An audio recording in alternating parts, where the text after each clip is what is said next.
lonely cowboy takes in a widow and her 3 children, unaware they will become his family forever. Before we ride into this story, take a moment to drop a comment below. Let us know where you're watching from, what town or city you're calling home tonight. And when they end this story, don't forget to rate this story from 0 to 10. Now lean back, get comfortable, and enjoy the story. She buried the scarf on purpose. Thought maybe if the wind took it, the past would too. But 10 years later, it showed up on her doorstep again. Folded, clean, and waiting. The land out here didn't forgive, didn't forget. It just waited quiet, brutal for folks to break or disappear. It had been 10 years since Clare Bennett last saw the edge of Red Hollow Canyon. Back then, she'd ridden out screaming, her wedding dress torn, and her name trailing behind her like smoke from a fire no one tried to put out.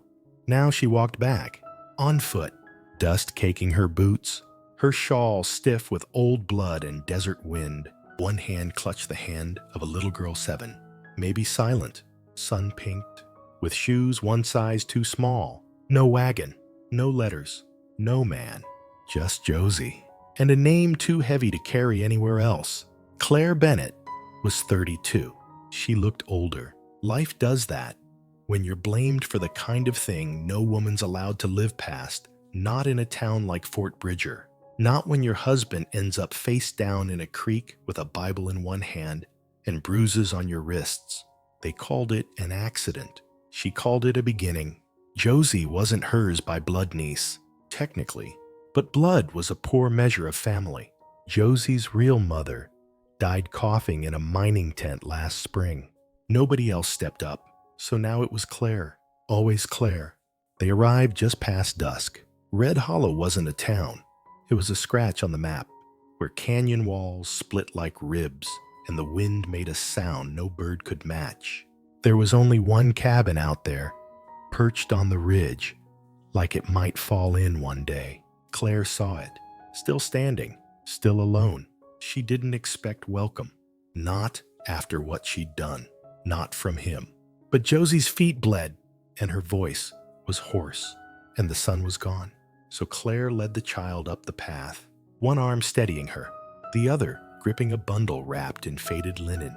Inside it, her only possession worth naming, her mother's scarf, stitched with blue thread, frayed from years of hiding. They didn't knock. They sat, a porch bench worn by time, a silent kind of invitation. Clare looked around. Nothing stirred. Then she saw it. A bucket of water, half full. A blanket, clean and folded, left without words, left by him, Elias Ward. He was a man who once taught horses to run in darkness and learned to survive without needing anyone to see him do it. Back when the Pony Express ran through this canyon, Elias rode the most dangerous night trails. Now, he built saddles no one saw and buried his grief in wood shavings and firelight. He hadn't seen Clare in 10 years. Not since the kiss behind the post office. Not since she said, "I can't wait for a man who won't ask me to stay." Now she was here again. Older, tired, not asking for anything. The cabin door never opened. Not that night. But the blanket was warm and the water clean. Josie slept, curled into Clare's lap. Clare sat upright, jaw tight, watching the canyon, sky bruised with stars. The wind tugged at the bundle beside her. The scarf peeked out. She almost let it blow away, but her fingers closed around it tight. Some names, some places, some people, they stay with you whether you want them to or not.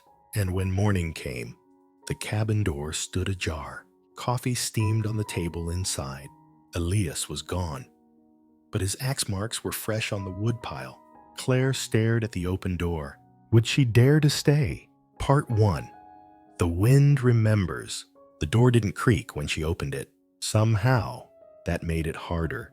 Clare stepped inside like a ghost returning to a place that used to carry her name soft. steady, uninvited. The cabin still smelled of cedar smoke and old leather, warmer than she remembered, and emptier than she'd hoped. She carried the child in her arms, Josie, just 7, her fever rising slow and stubborn like the dusk. Claire's arms ached from the weight, but she didn't set her down until they reached the mattress, tucked into the far corner. She covered her gently with the blanket they'd found folded outside. And then she waited.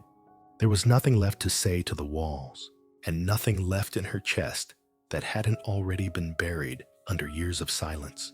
Elias came back just after first light. Dust from the canyon trail clung to his boots like rust. His eyes found hers through the open door. But he didn't pause, just stepped inside, quiet as a memory, and made his way to the stove. The kettle hissed low. He poured 2 cups, set one on the table near her, sat down across the room, shoulders turned, eyes fixed on something far away, or maybe just not there at all. Claire stared at the cup, didn't touch it. "You left the blanket," she said. Silence. "You knew we were coming." His head tipped, just slightly, maybe a nod, maybe not. His silence wasn't cold, it was intentional. "She's not mine," Claire said. "She's my sister's little girl." He didn't turn. "She passed last winter, asked me to take Josie somewhere safe." Claire's voice caught. "I didn't know where else to go." Still, he didn't speak, but his gaze shifted to the child, to her flushed cheeks, to the way her small hands curled into the wool like a pup caught in a storm. Claire sank into the chair, her back bowed, fingers trembling as they clutched her shawl. "I don't want anything from you, Elias," she said softly. "Just a few nights, that's all." The pause stretched, long and taut, then finally, low and plain. "1 week. Storm's coming." She nodded once. That was more than she expected, maybe more than she deserved. Josie stirred on the mattress, a cough rattling up from deep in her ribs. Claire was at her side in an instant, brushing back the child's hair, humming something faint, something old. When she turned again, Elias was already gone. That night, while Josie slept, Claire stepped out onto the porch. The wind wrapped around her like a second shawl. Cold, but not cruel. She followed the path she hadn't seen in over a decade, the same one her boots had once fled, fast and frightened. And there, waiting at the ridge's edge, was the bench, still standing, still crooked. The initials were worn now, but still visible. E. Sifilin plus C. B. Carved in haste one foolish, star-struck night. She remembered his hand over hers, the weight of a question neither of them had dared to ask. She sat down slowly. The old wood groaned beneath her, but held. And that's when she saw it. Her scarf, folded, placed gently on the far end of the bench. She hadn't dropped it here, hadn't even realized it was missing. She picked it up, fingers brushing the soft blue stitching. It still smelled faintly of ash and pine, of him. He'd found it, kept it, and brought it back. She sat there for a long time after that, watching the stars rise, one by one, listening to the hush of wind moving through the canyon, like an old song someone once knew by heart. Behind her, the lantern inside the cabin cast its quiet glow, but she didn't go back in right away, because something was shifting, not fast, not loud, but steady, like the wind, like him. Claire sits alone on the old bench, scarf in hand. Her fingers trace the fading initials carved long ago. The canyon breathes below. Behind her, the warm light of the cabin flickers through the dark. The past wasn't gone, but maybe, just maybe, it wasn't chasing her anymore. Part 2, Suffering. The days that followed were dry, brittle. The wind moved in low swells across the ridge, carrying dust through the cracks in the cabin walls. It whispered things no one had the courage to say out loud. Josie's fever hung on stubbornly, not dangerous, but not gone.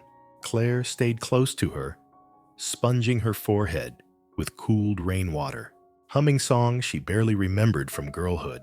Soft songs, southern songs, worn thin by time, and shame. Elias didn't talk much. He rose before the sun, fed the mule, split kindling, mended a saddle strap by lamplight. But every now and then, just now. And then Claire would catch him watching Josie, not unkindly, just searching, as if trying to understand how this child had found her way into the quiet rhythm of his world. And then, one afternoon, without a word, he left something on the table beside Josie's pillow. A small, hand-carved horse. It wasn't perfect. The legs were too thick, the eyes slightly uneven. But Josie clutched it like it was gold. "Did he make it?" she asked, voice hoarse from sleep. Claire nodded. "He did." Josie smiled a soft, flickering smile and drifted off again, holding it tight in her arms. That same evening, just as the sun slipped behind the edge of the canyon, the sound of a rider broke the stillness. Moments later, Sheriff Amos Brigg arrived. Claire heard the creak of saddle leather before the knock came. She opened the door. There he stood, hat low, vest buttoned tight, the kind of man who wore the law like a borrowed coat and thought it fit just fine. Well, he said, peering past her shoulder. "Didn't expect to find you this far north." Claire, she didn't answer. He stepped up onto the porch, boots heavy against the boards. "Mind if I come in?" "Yes," said Elias. From just inside, the sheriff blinked. Elias was standing in the shadows beyond the doorway, arms crossed, face unreadable. Amos gave a slow, shallow smile. "Didn't see you there, Ward. You do now." The pause between them stretched long enough to feel dangerous. Finally, Sheriff Brigg cleared his throat. "Folks back in Fort Bridger are still whispering about you." "Claire, about what happened with Thomas?" Claire's jaw tightened. "They always did prefer stories to truth." "Maybe so, but truth or not, you're traveling with a child that ain't yours. And the girl's got kin. People asking questions." Claire stepped forward, filling the doorway with her presence. Josie's mother died choking on dust. Her kin weren't asking anything then. "Well," the sheriff said softly, "I'm asking now. That counts for something." Inside, Josie stirred, coughing again, deep and raw. The sheriff's eyes shifted toward the sound. "You plan to stay here?" he asked, louder now. With him, Elias didn't move, didn't flinch. Claire didn't answer. "I'll be back in a few days," Amos said. "Best have something worth saying by then." He tipped his hat toward Elias, not in courtesy, but as a warning, and turned back toward his horse, walking slow, the way men do when they believe no one's going to stop them. That night, the silence inside the cabin thickened. Josie slept soundly, the little wooden horse tucked beneath her arm. Claire sat at the table, sewing the hem of her only dress, eyes dark with thought. Elias stood by the window, carving something small from a block of cedar. The soft scrape of his knife was the only sound, until Claire whispered, "They'll try to take her." Elias didn't look up. "They'll say I'm unfit, that I ran, that I have no right." The blade paused. "And maybe they're right," she added, her voice barely holding together. Elias turned, slow and sure. "You carried her through dust and fever and judgment. You gave her sleep, gave her warmth." He set the carving down on the table this time. It was a fox, ears alert. "Ready? She's not theirs." Claire stared at the little figure for a long time. Then she said, almost breaking, "But she's not mine either." "You're wrong." Elias said, "You just didn't sign the papers." The next morning, Claire stepped outside early. The canyon looked different in the soft light, less cruel, more worn, like something that had finally exhaled. She walked the familiar path, toward the ridge, toward the old bench, with the fading initials. And there, resting on the seat, was another carving, a bird, delicate, wings spread mid-flight, wrapped carefully in a piece of cloth, her mother's scarf. She hadn't even noticed it missing. She sat down slowly, held the carving close, and for the first time in years, Claire wept, not from fear, not from shame, but from something else, something like release. Back in the cabin, Elias watched through the window. He didn't smile, but he didn't look away. Claire alone on the bench at sunrise, a bird carving in one hand, her mother's scarf in the other, her head bowed beneath a sky just beginning to forgive. Part 3, Turning Point. The wind changed first. It rolled in strange, heavy, and slow, full of static, like the sky had forgotten how to breathe. By noon, the air tasted like metal. Even the animals felt it. They wouldn't settle. The canyon held its breath. Birds vanished. The pines leaned westward, like they knew something was coming. Claire stood outside, one hand resting on the porch post, her eyes fixed on the horizon. She'd seen storms before, but not like this. This one felt personal. By mid-afternoon, it came hard.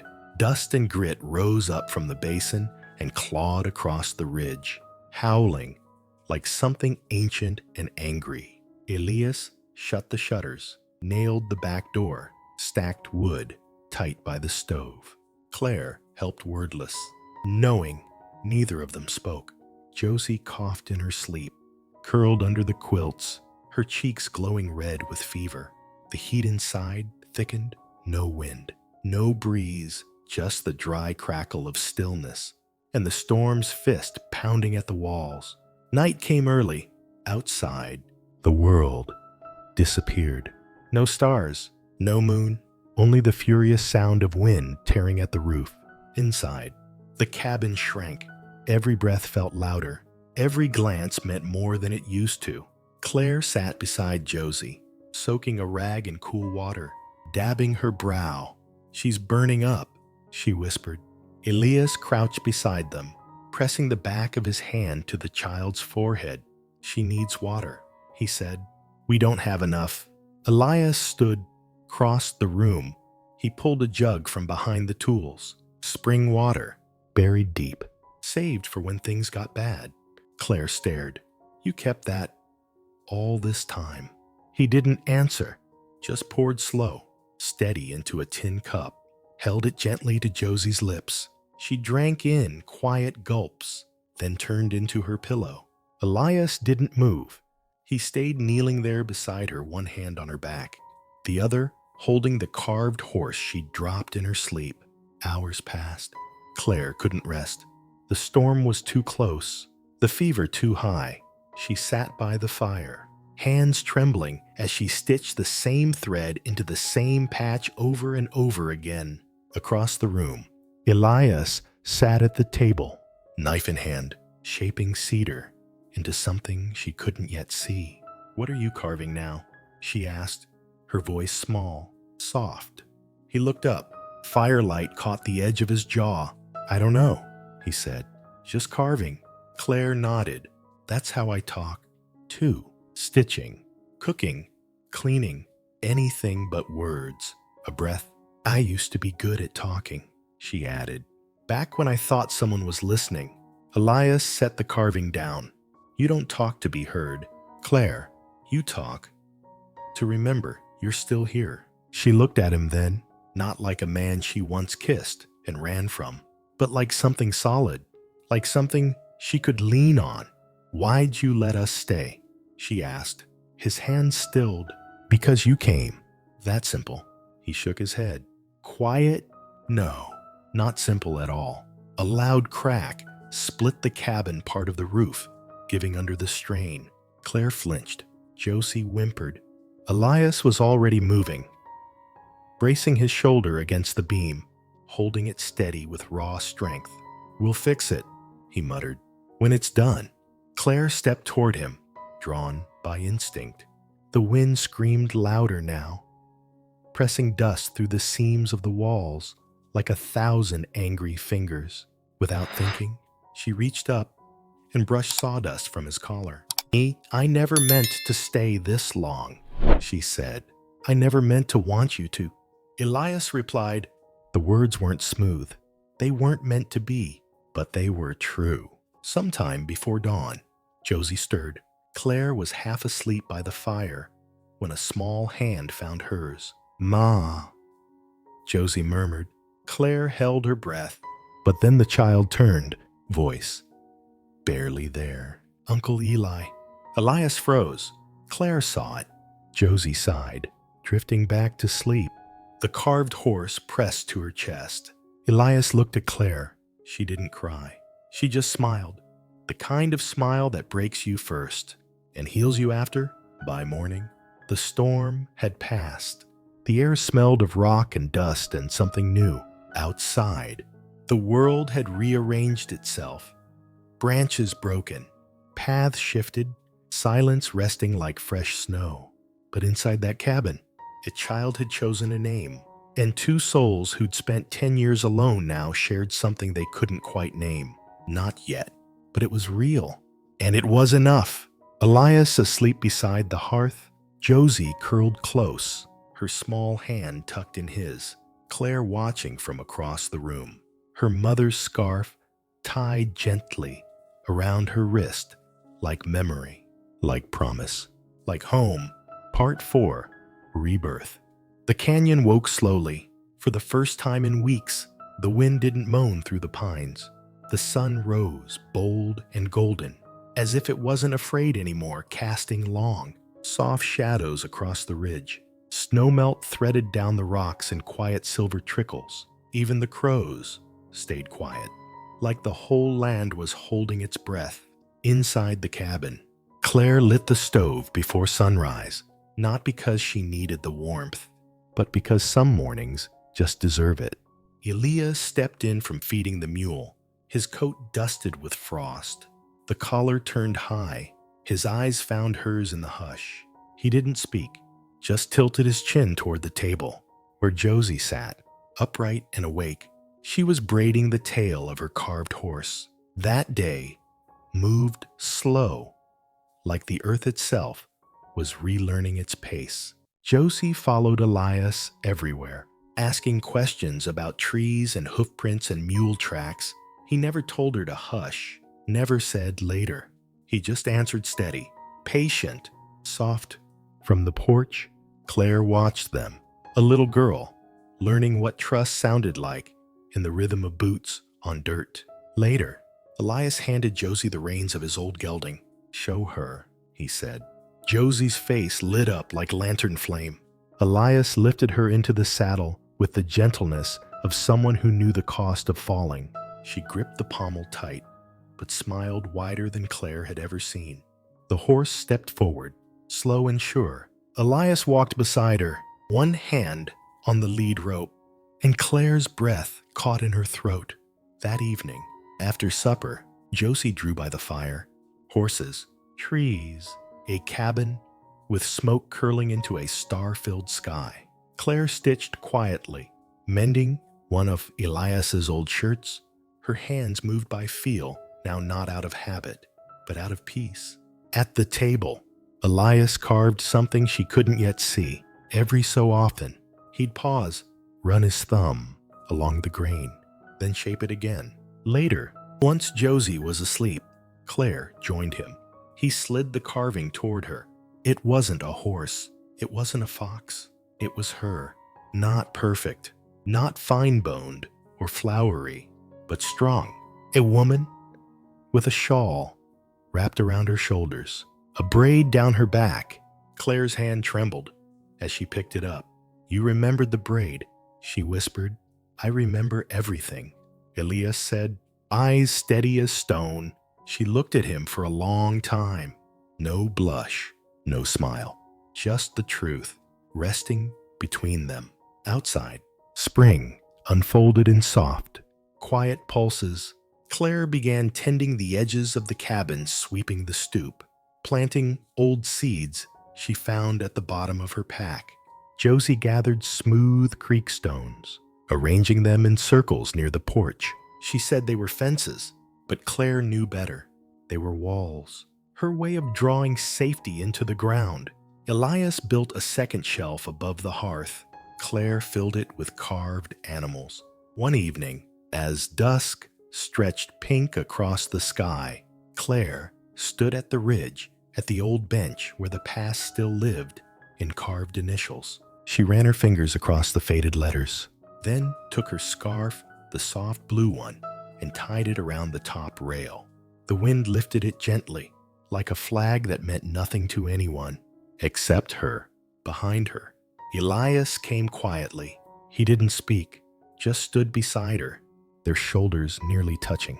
She turned to him, her voice barely above the hush. "I don't know what this is," she said. "What we're becoming?" He met her eyes. "You don't need to," he said. A pause. "You just need to let it happen." That night, the cabin glowed with lamplight and stillness. Josie lay asleep, a new carving beside her pillow, a tiny bird in flight. Clare sat cross-legged near the hearth, combing her fingers through her loose hair. Elias leaned in the doorway, arms crossed, watching her. "You always wear it tied back," he said. Clare looked up, a slow smile tugging at her mouth. "Used to think it made me look more in control." Elias nodded. "You don't need to look anything anymore." She looked at him. "Really?" "Looked, neither do you," she said.